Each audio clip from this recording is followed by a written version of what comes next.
আসসালামু আলাইকুম, this is Mohammad Bazlur Rahman Roni. ছাত্র বন্ধুরা যে যেখান থেকে আমার লেকচার দেখছেন, আপনাদের সবাইকে স্বাগত জানাচ্ছি। আজকে আমরা ক্লাস নিতে যাচ্ছি লেকচার নাম্বার 0606, সাউন্ড, শব্দ। এই পারফেক্ট ইংলিশ গ্রামার অ্যান্ড কম্পোজিশনের আজকের ইউনিট 2, লেসন 1, সাউন্ড। ছাত্র বন্ধুরা, according to IPA, sound is mainly three types, তিন ধরনের আছে: ভাওয়েল সাউন্ড, কনসোনেন্ট সাউন্ড, ডিপথল। আজ আমরা কথা বলতে চাই ভাওয়েল সাউন্ড। এটা খুবই জরুরি একটা বিষয়। ভাওয়েল সাউন্ডটা কাকে বলে? যে শব্দগুলো কণ্ঠনালীতে কোনো বাধা ছাড়াই উৎপন্ন হয় তাকে ভাওয়েল সাউন্ড বলে। 20 ভাওয়েল সাউন্ড আছে, 20টা ভাওয়েল সাউন্ড আছে আইপিএ অনুযায়ী। এখানে একটা হচ্ছে শর্ট ভাওয়েল সাউন্ড, একটা হচ্ছে long vowel sound. Short vowel sound আর একটা হচ্ছে long vowel sound. Long vowel সাউন্ডটা কি? A long vowel at the end of a syllable is always long. We can call them long vowel sound. Example 42, go. তার মানে শেষের যে লেটারটা থাকে, যে সিম্পলি আমরা একটা যদি দেখি, শেষের এন্ডিং লেটার যদি ভাওয়েল থাকে তাহলে একটা লং করে বলতে হবে, টেনে বলতে হবে।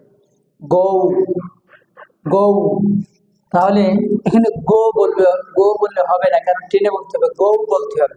ও, গো, গো। 42। তাহলে লং ভাওয়েল, এটা কিভাবে বুঝবো? শেষে যদি এন্ডিং লেটার যদি ভাওয়েল থাকে তাহলে আমাকে টেনে বলতে হবে একটা। শর্ট ভাওয়েলটা কি? when ending letter consonant, normally it is used as short vowel. ending letter যদি কনসোনেন্ট হয় তাহলে নরমালি এটাকে শর্ট করে বলতে হয়। ফর এক্সাম্পল, খাট, নাট, ম্যাড, হার্ট, এটিসি। তাহলে যে বিষয়টা বলি দেখেন, একটা হচ্ছে শেষে ছিল কি?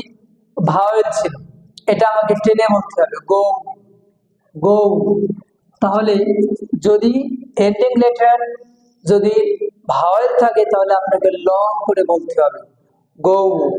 42। তাহলে দেন দ্বিতীয় যেটা বলেছি, লংটা হলো আপনার শেষে যে লেটারটা হবে লং হবে, শেষের যে ভাওয়েল যদি থাকে তাহলে টেনে বলতে হবে। ফর এক্সাম্পল, গো 42। তাহলে দেন শর্টটা কি বলেছি? শর্ট সাউন্ড হবে কোনটা?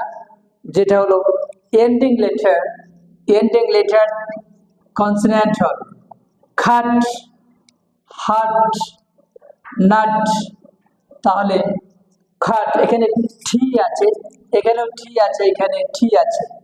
সো ম্যাট, MAD, ম্যাট, এখানে ডি আছে। দিস কনসোনেন্ট, ডি, ঠি, ঠি, ঠি। দেন এখানে যে বিষয়গুলো যে ক্লিয়ার করে দিচ্ছি আবারও, যদি লং হবে কোনটা, টেনে বলতে হবে কোনটা। যে শেষের লেটারটা যদি ভাওয়েল থাকে তাহলে নি, KNEE,